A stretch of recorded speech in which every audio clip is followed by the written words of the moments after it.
There's something happening recently. It's a phenomenal it's of phenomenal interest with student activists coming out to say they want to contest for presidency in the country. Well, so much about rebellious presidency in 2019. I have with me in this interview segment Bello, popularly known as Bello. You're welcome to this interview segment. Thank you so much. It's my pleasure being here. All right, cool. So, Bello, you declared interest to run for presidency of the Federal Republic of Nigeria. Yes, I did. And then a lot of people have been wondering, is it presidency of Students Unionism, presidency of Boy Scout Association, presidency of NURT, or presidency of the Federal Republic of Nigeria? Prove what you mean, actually. Thank you so much. The presidency I declared for was and is still for the Federal Republic of Nigeria, and I am very much convinced that it is a time for young ones, people that are energetic, to come out to contest in various positions, not just the presidency. So in a way, mine is to contest.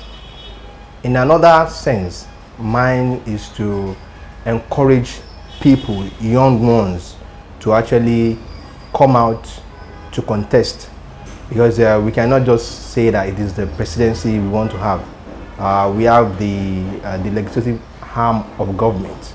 We need the senators, we need the House of Reps members. So it is the Nigerian presidency, in short. So, since when have you been thinking about this? I must confess that my experience outside the shores of Nigeria made me to think that there is a need for adequate political representation in every facet of our polity. What do I mean by this? I went abroad and I saw that Nigerians are really willing to leave the country to go to countries where their GDP, they don't have such resources as Nigeria. So when I see them abroad and I ask myself, what are these people actually doing? The image that Nigeria so much have outside the shores of Nigeria, not forgetting the fact that there are Nigerians that are doing well in other aspects, in technology, in medicine, in communication. So since 2014, I have had such belief, conviction to contest for the #1 position in Nigeria politically, because of my experience. It was my experience as a student activist that made me to leave the country to Philippines to help the Filipinos that were affected by the typhoon. So, and I felt that as a Nigerian, if I can leave Nigeria, go elsewhere, contribute my quota, and as well I can disabuse the minds of many people as well the fact that certain Nigerians are known for criminality or so. I feel that I am a Nigerian, as well as other Nigerians that are making positive huge differences in different aspects of life or endeavor. So I became more convinced that if I come back home to Nigeria, I would be more involved politically. Thus, in a nutshell, is that the system it oppresses people, suppresses them so that they cannot rise, right? The same system you want to come and challenge. And there's a need for us to challenge that system. How prepared are you for this? Because it's a task. You want to go around 774 local governments of the Federation. How prepared are you? I would say that psychologically or emotionally, I am prepared, because my experience made me to be more prepared. And I've told myself that this is the best time to come out. If what I've experienced had not been happening, maybe I might not be convinced. But because of the fact that I've been able to be in that sector or that system, mainly judiciary or law, that we see that if the judiciary can get it right, the policing system, the criminal justice system, the economy, because I found out that when people have disputes, they want to go to court. They want to avail themselves of the various channels of seeking redress. So I am more prepared because, number one, of my background, and I have such journalistic background. I've been able to interact with journalists. I have met politicians. I have interviewed them.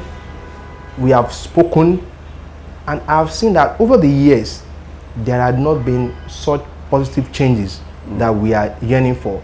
So there is a need for people to fill the gap.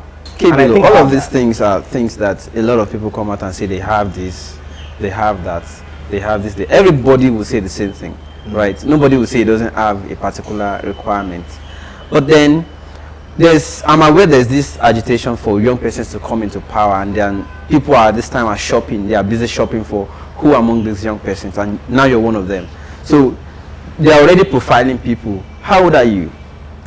Relatively, they want to compare who is younger, what is the capacity. I would say that not the football age. I won't give you my football age. Okay. I mean, I won't give you football age. So to say, I would say personally, I am more privileged in terms of the not too young to run law that was passed. I mean, bill that was passed into law yesterday. So I will be 35. Okay. By June 25. Okay. And by that calculation, the age limit for presidency has been brought to accommodate someone like me. Okay, cool. So we may have older ones, and I must let you know that for every candidate that must have declared his or her intention to run for presidency, I will say that they worth it. I know that they will have one or two things they can do or say to better the lot of this country. So at times there might be the need for synergy, cooperation among all the young aspirants, so that we do not duplicate our duties or our aspirations, so to say. So there might be that need for synergy in the eventual. Yes, for someone to actually become the president of Nigeria from the young folks. Interesting. But financially, because I asked earlier how prepared you were, and you mentioned psychologically, physically, the energy. Yeah, that's fine. Buhari also has energy. He goes to work from there sometimes. But financially, how about that? Financially, yes. I must let you know that I might not have such resource. The resource, but I believe that it is not money per se that move this idea. Somebody would have an idea or solution to solve a problem, then people would come together. When they can buy into such idea, they can fund that idea. If they believe in that person, definitely they would put their resources into it. We all know that even in the United States of America, there was a time the ex-president of USA had to raise funds. I'm talking about Barack Obama. Yes. Had to raise funds. If it is a penny, if it is a dollar, just contribute. Public contribution. Public contribution.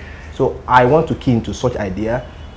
In Nigeria as well, the incumbent president of the Federal Republic of Nigeria, Muhammadu Buhari, had to raise funds through people, from politicians, from the public. We've had some market women donating. Even their life savings. Life savings. So we've had people saying, okay, this is my savings, life savings. I'm giving this to you. I want to key into that idea. And I've also had one of the aspirant to going through GoFundMe. We have crowd funding platforms, and as well one can also look into friends. One can look into network. Where I've worked before, I intend reaching out to them. I've been outside the shores of Nigeria, and I have such a network of philanthropy, volunteering, and we can always key into all these ideas. But the most important thing is that we would be accountable to the people, and we ensure that people actually own this idea, and they see the idea as an idea that is bringing Nigeria towards the greener pasture that many of us leave this country to another country to look for. We can make Nigeria the greenest pasture. Interesting. What party or parties are you prospecting or looking at as platforms you can use to run? Beautiful. For me, I would love it if there can be what is called independent candidacy. But we have to be under one political party or the other. I have had stories of people say, okay, this party, if this party comes up with a political candidate, presidency, they are not going to support, they are not going to vote. For now, I would want to say that I contacted the Alliance for Democracy, which means that I have to maybe join the race with other candidates within the party. There are other parties as well, but my own first consideration is the Alliance for Democracy, but I leave the door open for any other political party, as long as we get to the promised land. Interesting. So to cap it, I just want to ask, the last time we heard from you or about you was the law school expulsion. How did it end up? What's up now? I must say that first and foremost, I really appreciate what the media had done. I really appreciate the civil societies, the individuals, what they have done.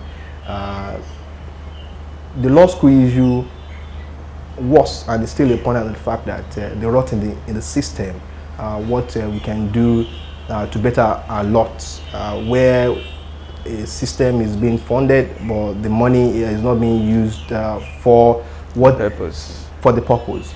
So I would say that we are still in court. So, and there is the issue of when the matter is in court, there is this sub judice that you don't discuss within the media. But by and large, I got an order to write the exams, but there was they flouted the order of the court. So, but definitely there's going to be light after the dark tunnel. Well, that's a wrap today, and this is Bello, a presidential aspirant, a young person for that matter. Aren't you impressed? Young persons are coming out to take their country in their own hands. And I want to wish you the very best, Bello. Thank you so much for joining this interview. Thank you. Bye.